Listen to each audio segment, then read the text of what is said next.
இந்த காலை நேர தியானத்துக்காக உங்களை வாழ்த்தி இயேசுவின் நாமத்தில் வரவேற்கிறேன். நாளை எசேக்கியேல் தீர்க்கதரிசியின் புத்தகம் 58ஆம் அதிகாரம் 12ஆம் வசனத்தின் மூலமாக ஆண்டவர் நம்மோடு பேசுகிறார். உன்னிடத்திலிருந்து தோன்றினவர்கள் பூர்வ முதல் பாழாய் கிடக்கிற ஸ்தலங்களை கட்டுவார்கள்.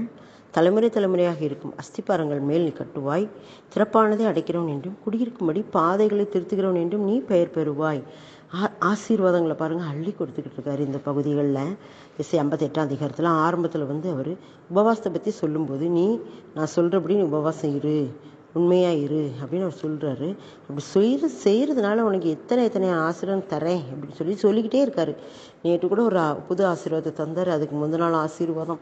இன்றைக்கும் உன்னிடத்திலிருந்து தோன்றினவர்கள் பூர்வ முதல் பாழாய் கிடக்கிற ஸ்தலங்களை கட்டுவார்கள். நமக்கு மட்டும் இல்லை, நம்முடைய சந்ததிகளுக்கும் கூட அந்த ஆசீர்வாதத்தை ஆண்டவர் கொடுக்குறாரு பாருங்க. உன்னிடத்திலிருந்து தோன்றினவர்கள். அப்போனா உன்னிடத்திலிருந்து தோன்றினவர்கள்லாம் நம்ம ரெண்டு விதமாக எடுத்துக்கலாம். ஒன்று, நம்ம மூலமாக நம்முடைய வயிற்றில் பிறந்த பிள்ளைங்க மூலமாக செய்கிற காரியம். இன்னொன்று நம்ம மூலமாக ஆண்டவரை அறிந்து அவரை ஏற்றுக்கொண்ட பிள்ளைகள் செய்கிற காரியம். இவங்கெல்லாம் என்ன செய்கிறாங்களாம்? பூர்வ முதல் பாழாய் கிடந்த ஸ்தலங்களை கட்டுவார்கள். அப்படின்னா என்ன அர்த்தம் அப்படின்னா, ஒரு தலைமுறை ஒரு சந்ததி அவரை சேவிக்கும். அது தலைமுறையாக ஆண்டோடைய சந்ததி என்று சொல்லப்படும்னு சொல்லி வேதத்தில் வசனம் இருக்குது பார்த்தீங்களா, சங்கீதத்தில். அதே மாதிரி நம்ம ஆண்டோடைய பிள்ளைகளாக ஆண்டோடைய காரியங்களை செய்யும்போது நம்முடைய பிள்ளைகளையும் ஆண்டவர் என்ன செய்கிறார், அதில் கொண்டு வராரு.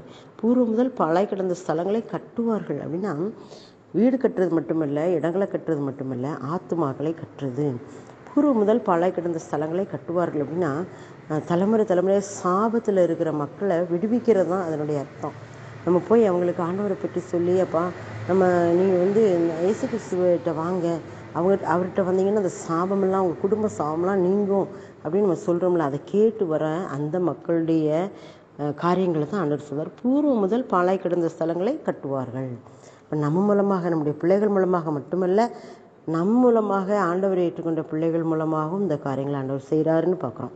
அப்புறம் தலைமுறையாக இருக்கும் அஸ்திபாரங்கள் மேல் நீ கட்டுவாய் அப்படின்னா இதுவும் அப்படி தான். தலைமுறையாக இருக்கும் அஸ்திபாரங்கள் தலைமுறையாக அந்நிய வணக்கத்தில், புறஜாதி வணக்கத்தில் இருப்பாங்க. அவங்கள ஆண்டவர் மீட்டு கொண்டு வந்துடுவார். அவங்க மேலே நீ கட்டுவ, அந்த அஸ்திபாரத்து மேலே நீ கட்டுவேன்னா அதன் மேலே நீ சபையை கொண்டு வருவேன், ஆண்டோடைய ஆலயத்தை கொண்டு வருவேன் அப்படின்னு சொல்லி ஆண்டவர் வெளிப்படுத்துகிறாரு. அப்படின்னா நம்ம என்ன அர்த்தம்? நம்ம யாருக்கு போய் சொல்கிறோமோ அவங்க தலைமுறையாக இருந்து புறஜாதி வணக்கத்தில் இருக்கவங்கள அஸ்திபாரமாக ஆண்டவர் அவங்க மூலமாக அவங்களுடைய பிள்ளைகள் ஆண்டவர் அறிந்து கொள்ளும்படியாக கட்டக்கூடிய அளவுக்கு நம்மை கொண்டு வருகிறார். திறப்பானதை அடைக்கிறவன் என்றும் குடியிருக்கும்படி பாதைகளை திருத்துகிறவன் என்றும் நீ பெயர் பெறுவாய். இது எல்லாமே ஊழியத்தின் காரியங்கள் தான். திறப்பானதை அடைக்கிறவன் அப்படின்னா, திறப்பானதை அடைக்கிறனா ஆசீர்வாதம் இல்லாமல் இருக்கிறவங்களுடைய காரியங்கள். சொல்லுவாங்க, பொத்தலான பையில போடுதமாக இருக்குது, என்ன வந்தாலும் காண மாட்டேங்கு, என்ன வந்தாலும் நிறைவாக இருக்க மாட்டேங்குன்னு எத்தனையோ பேர் சொல்ல நான் கேட்டிருக்கிறேன். 2 சம்பளம் வாங்குவாங்க, அங்கே நிறைவாகவே இருக்காது.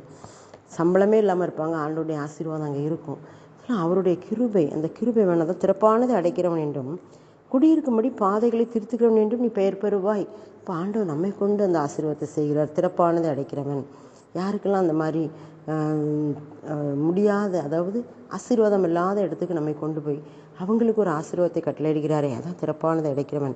குடியிருக்கும்படி பாதைகளை திருத்துகிறவன் அப்படின்னா அதை கரடுமுரடான பாதைகளை செவை பண்ணி குடியிருக்கக்கூடிய அளவுக்கு திருத்தி கொண்டு வர்றது தான். இதில் ஞான அர்த்தம் ரொம்ப இருக்குது இந்த வசனத்தில்.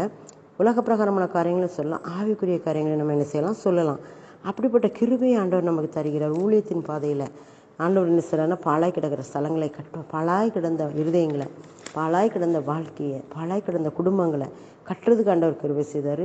அதேமாதிரி தலைமுறையாக சாபத்தில் இருக்க மக்களை விடுவித்து அவங்க அஸ்திபாரங்கள் மேல் ஆண்டோடைய நாமத்தை மகிமைப்படுத்துறது. திறப்பானதை அடைக்கிறோம் அப்படின்னா புத்தலான பையில போடுற ஆசீர்வாதமே இல்லாமல் அந்த இருக்கிற அந்த இடங்களை அடைச்சு அவங்களுக்கு ஆசீர்வாதத்தை தரேன் அப்படிங்கிறாரு. குடியிருக்கும்படி பாதைகளை திருத்துகிறது அப்படின்னா குடியிருக்க முடியாத அளவு பாழான இடம், பாதைகள் செவை பண்ணப்படாமல் இருந்த இடத்துல ஆண்டவர் அங்கே குடியிருக்க முடியாத அதிசயத்தை செய்கிறார். அப்படின்னா என்ன அர்த்தம்? மக்களை ஆண்டவருக்கு நேராக வழி நடத்துவது தான். கர்த்தராகிய இயேசு கிறிஸ்துவை அறிந்த உடனே அவங்களுக்குள்ள இருக்க அந்த சாபங்கள்லாம் நீங்கிரும் பார்த்தீங்களா? அதுதான் அந்த வசனம் சொல்லுது. நாமும் அவருடைய வேலையை செய்யும்போது நிச்சயமாகவே நம் மூலமாக ஆண்டவர் பெரிய ஆசீர்வாதங்களை மக்களுக்கு செய்வார்.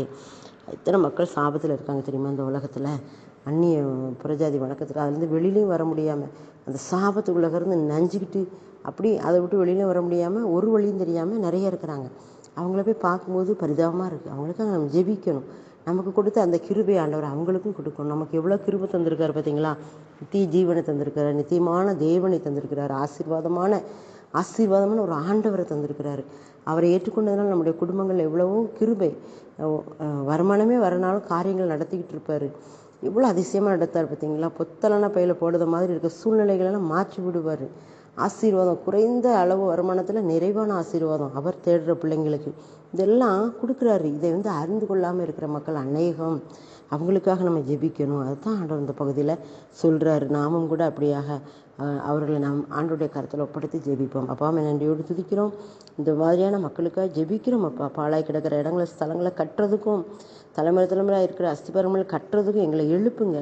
சிறப்பானதை அடைக்க எங்களுக்கு பலன் தாங்க. குடியிருக்கும்படி பாதைகளை திருத்துவதற்கு எங்களுக்கு பலன் தாங்க.